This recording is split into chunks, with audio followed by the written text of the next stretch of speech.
ولعل مما يملأنا فخرا أن كرسي الأستاذية الذي أخذت به كل جامعات العالم منشأه كرسي علماؤنا الأفاضل في الأزهر هنا. وذلك فإلى لقاء يوم أن نحتفل بالعيد الألفي للأزهر. ولكنني قبل أن أترك مكاني هذا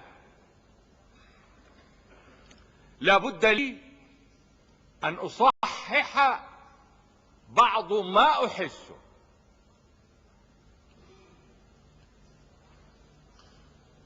ولعلكم تعلمون أننا في جامعة الشعوب الإسلامية والعربية سنبدأ في إصدار أو في إكمال ما بدأه الإمام محمد عبده هو والإمام جمال الدين الأفغاني.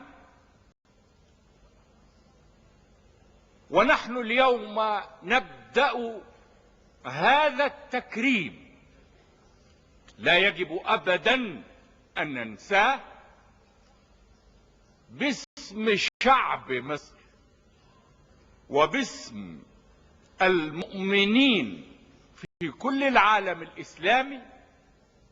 أهدي لاسم الإمام الشيخ محمد عبده قلادة النيل، وهي أعلى وسام لرؤساء الدول تهديه الدول.